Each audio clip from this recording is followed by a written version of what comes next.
The evening sky was a wash of soft purple and navy when I first heard the faint mewling. I was standing on my back porch, trying to savor the last of the day's fading light, when the sound drifted across my lawn. It was almost imperceptible at first, a forlorn little cry that made my heart skip a beat. Drawing my cardigan tighter around my shoulders, I ventured toward the lone willow tree on the edge of my yard. Its drooping branches swayed in the breeze, creating a gentle rustling that nearly masked the whimpering noise. Then I spotted it, a tiny calico kitten, huddled against the knotted trunk, trembling in the chilly air. I knelt down, moving slowly so as not to frighten the kitten any further. Its bright eyes widened with both caution and desperation. It was barely old enough to stand on its own, fur damp from the evening dew. Compassion surged through me. "Hey there," I murmured softly, reaching out a tentative hand. The kitten shied away, pressing itself closer to the bark. A wave of protectiveness washed over me. No matter what, I couldn't leave it there.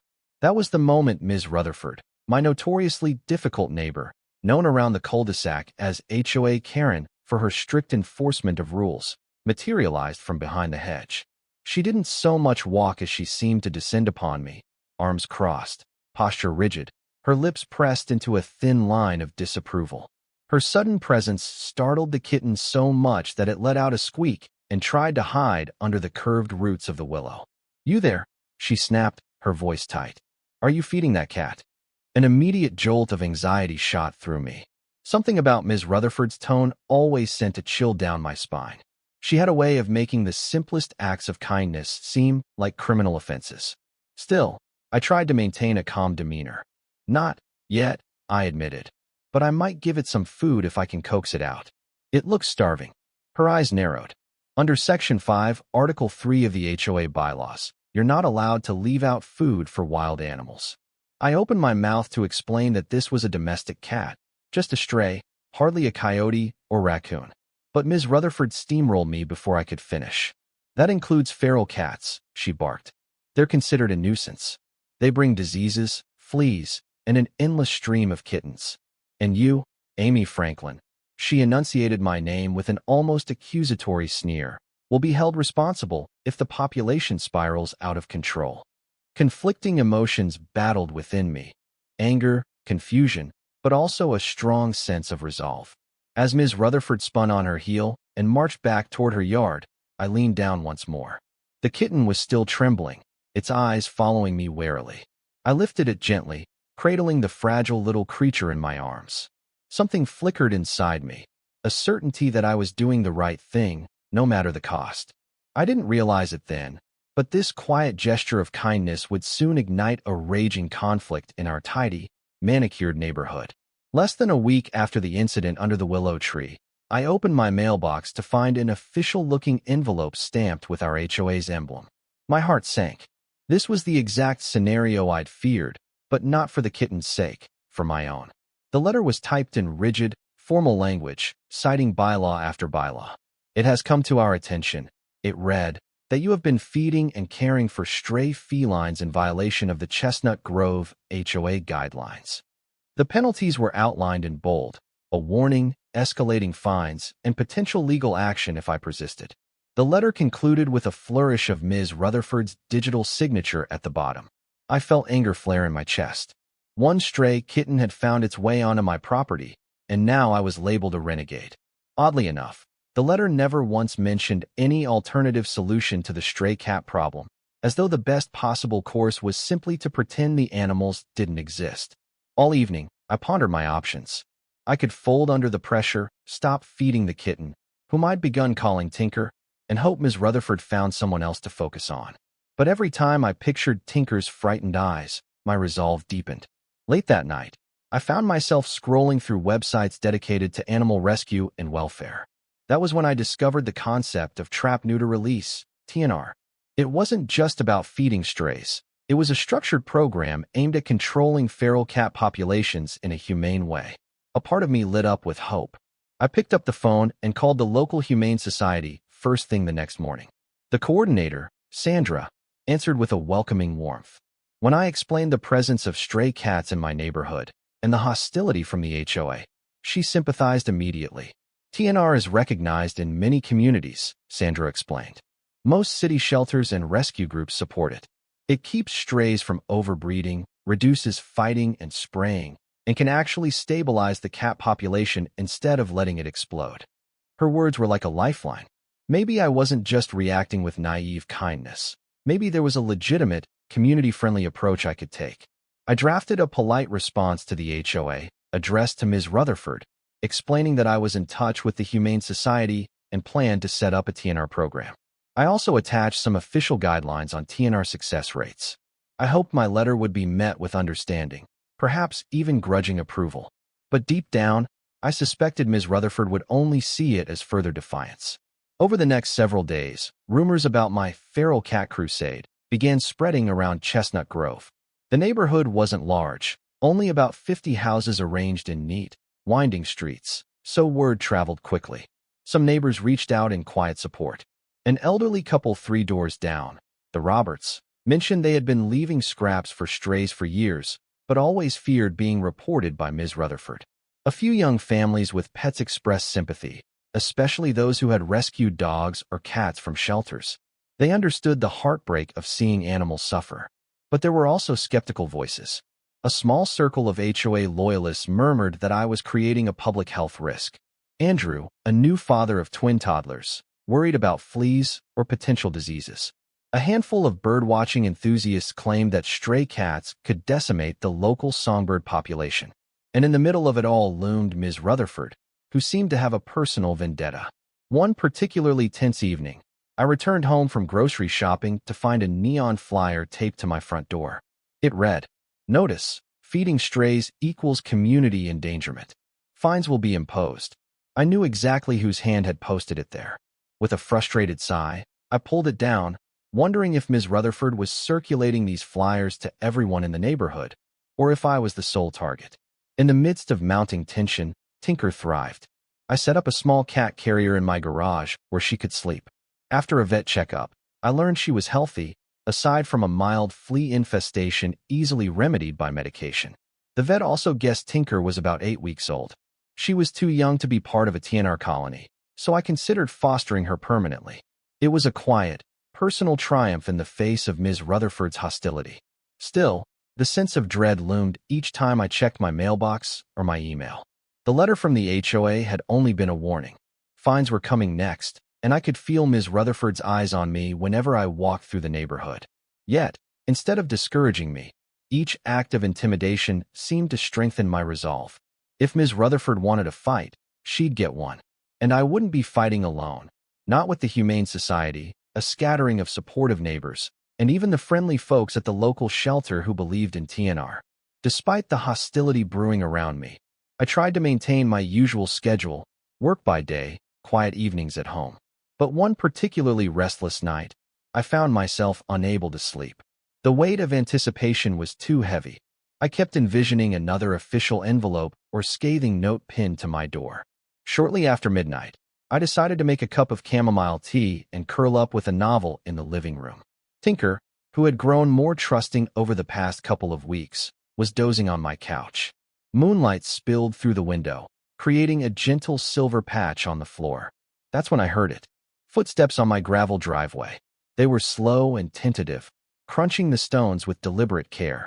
Alarmed, I set my mug down and peered through the curtains. At first, I saw nothing but the dark silhouette of the willow tree. Then I caught a flicker of movement near my flower beds. My heart thumped. Could it be a would-be burglar? Or perhaps an animal rummaging around? I slipped on a pair of slippers and carefully unlatched the front door. Outside, the air was cold and still. Rounding the corner of my house, I nearly jumped in surprise when a tall figure loomed in front of me. Ms. Rutherford. She held a small flashlight, the beam shining on my flower beds. Caught in the act of, what exactly? It looked as though she'd been kicking the soil around. "What on earth are you doing, Ms. Rutherford?" I demanded, struggling to sound more curious than afraid. She didn't even flinch. Her expression held no shame. "I'm making sure you're not leaving cat food out in open bowls," she said curtly. "Those creatures will overrun us if you continue." Her tone was frigid, and I noticed the soil on the toe of her impeccably polished loafers. Suspicion roiled inside me. Had she just been vandalizing my flower beds in an attempt to blame it on the cats? But without concrete proof, I couldn't accuse her outright. Still, I glared at her.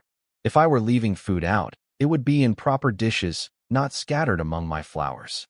Also, why are you on my property in the middle of the night? She ignored my question. Consider yourself warned. The neighborhood is fed up. This stray cat nonsense ends now. Then she angled past me, flashlight flickering in the darkness, and headed back toward the street. I stood there, seething, my pulse pounding in my ears. When I bent down to survey the damage, my flower beds were indeed torn up. The creeping suspicion that Ms. Rutherford was trying to pin blame on the stray cats was almost too much to bear. One thing was certain. We were well past any polite compromise. The day after our tense midnight confrontation, I decided that a proactive approach was the only way forward. Ms. Rutherford might have the HOA's letterhead and a knack for intimidation, but I had the possibility of a legitimate TNR program and the support of local experts behind me. I made an appointment with Sandra, the friendly coordinator from the Humane Society, to visit my neighborhood. She arrived in a white van with the organization's logo on the side, stepping out with brochures, humane traps, and a confident, reassuring smile. We walked together through Chestnut Grove, noting areas where strays had been spotted. I learned that TNR wasn't merely an abstract concept. It involved methodical planning, identifying colonies, setting up feeding stations, capturing the cats humanely, and transporting them to a vet for spaying or neutering. Once recovered, the cats were returned to their familiar outdoor environment under the watchful care of volunteer caretakers. During our walk, we encountered a few curious neighbors. Some were intrigued and supportive. Others, still suspicious, kept their questions short. Will this really stop the cats from breeding? What if they scratch my kids? How much will this cost us? Sandra answered each inquiry patiently, explaining that TNR drastically reduces breeding over time, and that vaccinated, neutered cats are far less likely to spread diseases or behave aggressively. She also clarified that the Humane Society often covers much of the cost with the help of donations and grants. By late afternoon, we had a clearer strategy. Sandra proposed setting up 2 feeding/trapping stations in my backyard and another in a common area near a patch of woods behind the community park. We'd place official signage, so neighbors understood the traps were part of a Humane Society effort, not some random attempt at capturing cats. Feeling more hopeful than I had in weeks, I thanked Sandra, promising to coordinate with her as soon as we got the equipment in place. She handed me additional pamphlets about TNR best practices to share with my neighbors. That evening, I sent a formal email to the HOA board, detailing the program's scope and timeline. I cited city ordinances and links to official statements from animal control authorities endorsing TNR. I also politely reminded them that Ms. Rutherford's warnings and posted flyers ran counter to recognized humane practices. I hoped that reason and evidence would sway them, or at least open a path to collaboration. What I didn't anticipate was how far Ms. Rutherford would go to maintain her iron grip. 2 days later, I came home to another envelope in my mailbox. This one arrived after my thorough explanation of the TNR program. I ripped it open, scanning for any hint of compromise or acceptance. Instead, I found a notice of a $150 fine. The language was stark and accusatory. It listed my offenses, including maintaining food stations for feral animals, violating the public safety clause, and exceeding the authority of a private resident in attempts to implement unapproved measures. The letter threatened additional penalties if I failed to pay within 30 days. Enraged, I immediately wrote an email to the entire HOA board, only to receive a short reply from Ms. Rutherford alone, stating, "Your appeal is denied. Payment is due in full." It became obvious that Ms. Rutherford had sidestepped the normal checks and balances of the HOA. Even so, she maintained an official veneer. A sense of helplessness gnawed at me, but I refused to let it dominate. I knew I had recourse. Under the bylaws, any resident who feels targeted by unfair fines can request a hearing before the full HOA board. To bolster my case, I needed evidence. I systematically gathered all relevant documents. Emails and letters from the Humane Society endorsing TNR. Photographs of my neatly maintained feeding stations, placed on my private property. Copies of city ordinances that recognize TNR as an effective approach. The official statements from the local animal control office praising TNR. The real question was whether the rest of the HOA board would oppose Ms. Rutherford if they saw how overreaching she was. I found myself at a crossroads. Pay the fine and bow to her tyranny, or fight it and risk further escalation. My gut told me that Ms. Rutherford's entire stance was flawed. If I conceded on this, she'd only see it as a green light to push further. So, I filed an official protest. One night, as I was printing out forms, I heard a gentle knock at my door. When I opened it, I found Mr. Jenkins, an older gentleman from the far end of our street, known for his immaculate rose garden. I barely knew him beyond a polite wave when driving by. Yet there he stood, clutching his hat in wrinkled hands, looking uneasy. "Miss Franklin," he started, voice trembling slightly. "I've heard a bit about your cat situation. I just want to say I support what you're doing. My wife, God rest her soul, always put food out for the stray cats around here. Now that she's gone, I've felt guilty seeing them prowling hungry at night." Touched by his vulnerability, I invited him in for tea. We talked well into the evening, sharing stories about the cats he'd observed over the years. He also revealed that Ms. Rutherford had pestered him multiple times about his rose bushes. Apparently, she found them too tall for the neighborhood aesthetic. "She issues petty infractions for anything she can find," he confided. "We've tolerated it long enough, but she's never been this vicious before. It's like she's singled you out." Our conversation turned toward strategy. Mr. Jenkins explained an important detail. If I could gather enough signatures from the residents, I could force an official town hall-style meeting where the board would have to address my concerns publicly. Ms. Rutherford wouldn't be able to hide behind private letters or quick email dismissals. As he left my house that evening, Mr. Jenkins said in a firm tone, "You're doing the right thing, Miss Franklin. Keep fighting.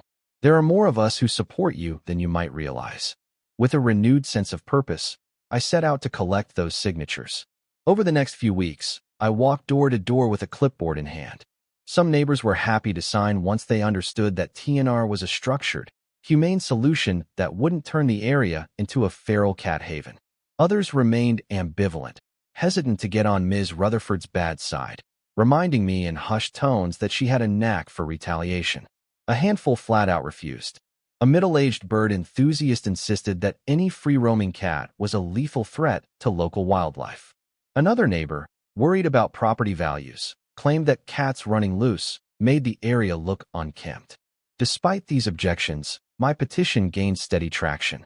At the same time, I coordinated with Sandra from the Humane Society, who arranged to deliver a public presentation on TNR, complete with slides, statistics, and case studies, if I managed to secure the official meeting. During this period, the stray cat population actually became less visible. Our initial trapping efforts were modest, but successful. We captured 3 adult feral cats, all of which were spayed or neutered and then vaccinated. One was missing a portion of its tail, likely from a past injury, but the vet treated it, ensuring it wouldn't get infected. 2 more kittens were found, just old enough to wean. Sandra placed them in foster care, where they quickly adapted to indoor life.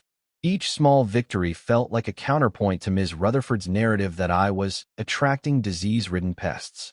These cats were being vaccinated, treated, and stabilized. I documented every step, hoping that hard evidence would be enough to sway the undecided portion of the community. Of course, Ms. Rutherford didn't sit idly by. She ramped up her efforts. More flyers appeared, lurid, neon-colored warnings about the cat infestation. She began citing new violations against me, allegedly leaving my trash cans out too long or failing to edge my lawn precisely to the HOA standards. Sometimes, these notices included small fines. Though I paid the ones that were clearly legitimate, I disputed the rest, determined not to let Ms. Rutherford break me financially. I was feeling the strain.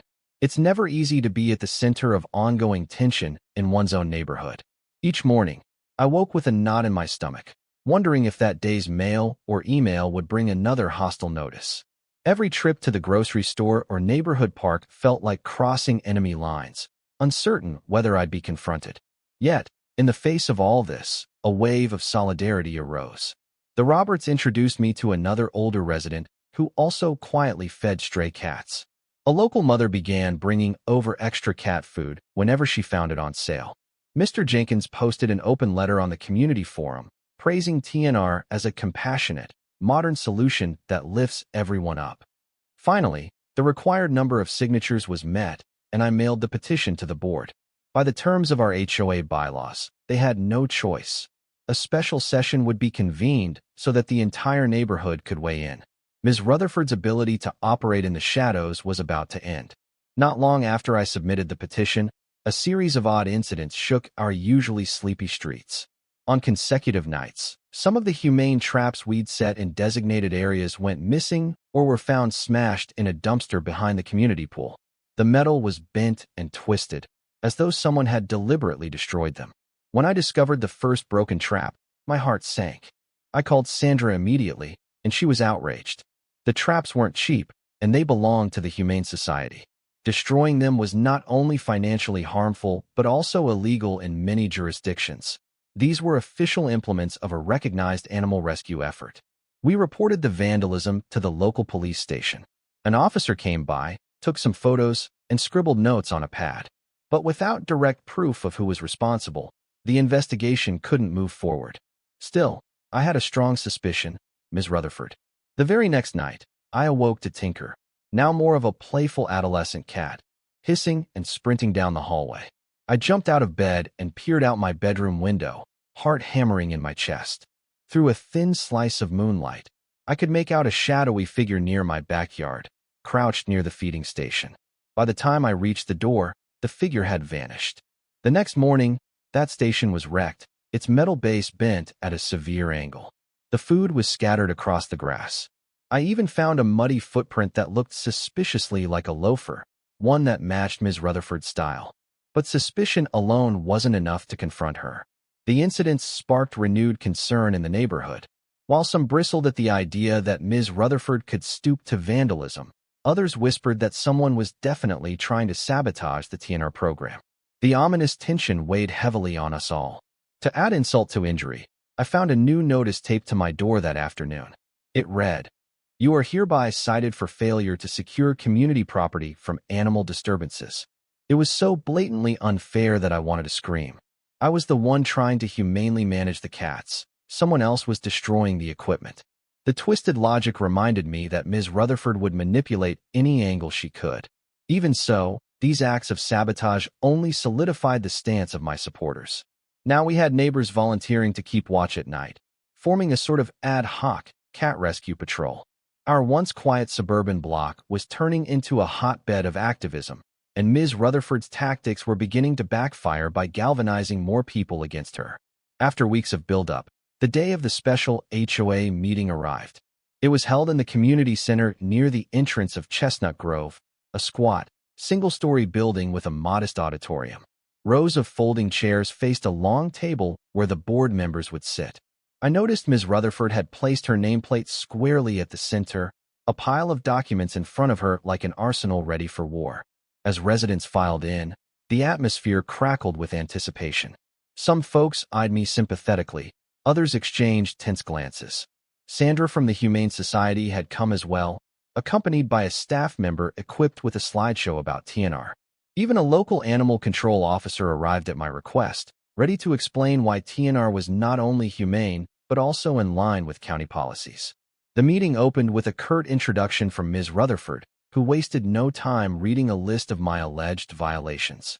Her voice was stiff, each word delivered like a pointed dagger. Feeding stray animals and attracting pests, including raccoons. Installing unauthorized trapping devices in shared neighborhood spaces. Creating a public nuisance with potential for disease transmission. The litany felt endless. When she finally finished, she gave a tight-lipped smile as if she had just delivered an indisputable verdict. Then she turned to me expectantly. I tried to steady my breath. "Thank you, Ms. Rutherford," I began, forcing politeness into my tone. "I appreciate the opportunity to address these concerns. First, I'd like to emphasize that my actions are in collaboration with the local Humane Society, an officially recognized organization." Ms. Rutherford's scoff was audible, but I pressed on. I explained the concept of TNR, citing studies that showed how managed colonies reduce mating, fighting, and disease. I emphasized that many of these cats had already been vaccinated, spayed, or neutered. I presented photos of the controlled feeding stations and traps before they were vandalized, highlighting the proper signage. Sandra took the floor next. She calmly, systematically underscored TNR's legality in our county and its success in similar neighborhoods. She showed slides of well-managed colonies, data on how TNR drastically cuts down on unplanned litters, and pointed to local ordinances supporting these efforts. An elderly couple nodded vigorously in agreement. I glimpsed Ms. Rutherford shifting in her seat, her expression stony. Finally, the animal control officer spoke. We don't regard well-maintained TNR programs as violations. Rather, they are part of a recognized solution. Destroying or tampering with humane traps is, in fact, a serious offense. A ripple of murmurs passed through the crowd. I noticed Ms. Rutherford's face flush. She picked up her gavel as if to restore order, but her hand quivered. One of the board members, Ms. Collins, cleared her throat. We've had complaints from residents who claim Ms. Franklin is actually helping reduce the stray cat problem, not worsen it. Our aim as an HOA should be to facilitate solutions, not punish those who volunteer their time and resources. At that, Ms. Rutherford's composure cracked. That's your interpretation, she said, her voice high and sharp. We have guidelines.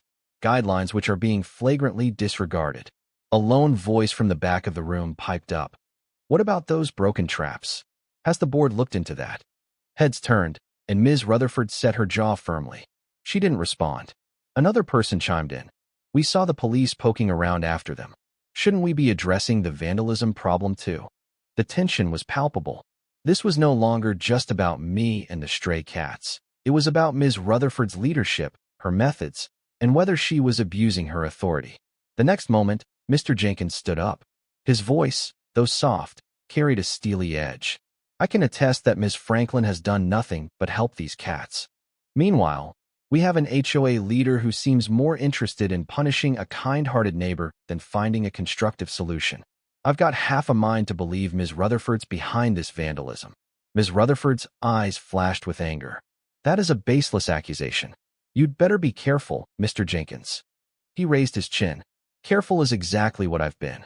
Careful in watching how you've handled matters for years, Ms. Rutherford. And now you've gone too far. Applause erupted from several corners of the auditorium, and Ms. Rutherford's gavel banged on the table, echoing off the walls. Order, please, she snapped. But the board members, visibly affected by the outpouring of dissent, began conferring in low voices. After a few tense minutes, Ms. Collins addressed the crowd. We, the board, believe this matter warrants thorough review. For now, we're halting any further fines against Ms. Franklin. We will examine the TNR arrangement with the Humane Society. Ms. Rutherford's face fell. Her grip on the gavel loosened. Before she could protest, Ms. Collins continued. Furthermore, we want an internal inquiry into allegations of vandalism and unauthorized rule enforcement. That final phrase, unauthorized rule enforcement, hung in the air like a thunderclap. Ms. Rutherford fumbled to regain control, stammering that she had only been enforcing guidelines.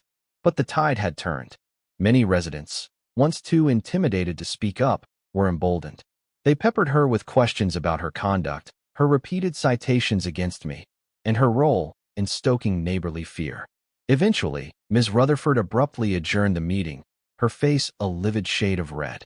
The board members stayed, however, reassuring me that no further fines would be levied until a complete review could be conducted. Several neighbors approached me afterward, thanking me for standing up. In the days that followed, a sense of hope bloomed in Chestnut Grove. The board scheduled a formal follow-up session, without Ms. Rutherford's interference, to discuss TNR's long-term implementation. Sandra brought a revised plan that included designated feeding stations away from homes, regular vet checkups for trapped cats, and an adoption network for kittens. Meanwhile, Ms. Rutherford kept a low profile. Whispers circulated that she faced a potential motion of censure for abusing her position, as the broken traps and suspicious garden vandalism painted a damning picture. No one had outright proof tying her to those acts, but the coincidences were difficult to ignore. Mr. Jenkins, too, stepped up his advocacy. He wrote a letter to the local newspaper, extolling the virtues of TNR and condemning anonymous acts of sabotage within our community. The piece garnered attention, and soon enough, The local radio station invited Sandra to speak about her work. My own yard became a model for how to care for a small colony responsibly. We placed discrete feeding stations with integrated traps, checking them every few hours. The captured cats went to the Humane Society's clinic, where they were neutered, vaccinated, and monitored for any sign of serious illness. If they were feral but healthy, they'd return to the neighborhood with a small notch in one ear, marking them as part of the TNR program. If they were kittens or showed signs of being adoptable, we found them foster homes and, ultimately, forever families. One afternoon, a family 2 streets over adopted Lucky, a kitten that had arrived limping from an old leg injury. With proper veterinary care, Lucky's leg healed, and the family adored him for his mischievous spirit. Whenever they walked Lucky on a leash around the cul-de-sac, residents would smile, seeing a once stray cat now thriving and loved. All of this progress reaffirmed what I'd known from the start. Caring for animals in need wasn't a crime. It was a community responsibility, best addressed with empathy and strategy rather than fear and scapegoating. The final blow for Ms. Rutherford came at a formal HOA board hearing, one closed to the general public but widely discussed. The rumor mill churned out various accounts of what transpired behind those doors, but the consensus was clear. Ms. Rutherford had overstepped her authority, levied fines without proper procedure, and possibly engaged in destructive acts against authorized humane traps. Though she denied any wrongdoing, the board voted to remove her from her leadership position. She remained a resident, of course, but no longer held the power to issue directives or interpret HOA rules. In a letter circulated afterward, the board apologized for the turmoil and pledged to support TNR in partnership with the Humane Society. I remember reading that letter with a mixture of relief and weariness. The fight had been taxing, emotionally, financially, and mentally. Yet, as I stood on my porch with Tinker weaving between my ankles, I felt an overwhelming sense of gratification. The road had been long, but justice was served, and so were the cats. In the months that followed, Chestnut Grove found a new rhythm. The TNR program became a point of cautious pride, its success visible in the dwindling number of stray kittens and healthier adult cats. Neighbors still had disagreements. This was suburban life, after all, but the hostility and fear instigated by Ms. Rutherford had lessened. One early morning, as I sipped coffee on my porch, I noticed Ms. Rutherford walking by. Our eyes met briefly. She averted her gaze, a flicker of something, remorse or perhaps residual anger, playing across her face. Part of me felt sorry for her. She had lost the power she once wielded and had alienated many of the people she claimed to represent. Still, I took a deep breath, letting the crisp morning air fill my lungs. This fight hadn't just been about me versus Ms. Rutherford. It was about compassion for the voiceless animals in our midst and the value of standing up for what's right. Thank you for staying with me until the end. In our community, empathy triumphed over intimidation. TNR was recognized as the best path forward, and Ms. Rutherford faced the consequences of her heavy-handed actions. Though challenges remain in any neighborhood, the stray cats at Chestnut Grove finally had a chance at safer, healthier lives, no longer threatened by cruelty or neglect. And perhaps, as new families move into our little corner of suburbia, they'll see a place where neighbors rallied together for a cause bigger than themselves. A place where a single act of compassion under an old willow tree sparked lasting change.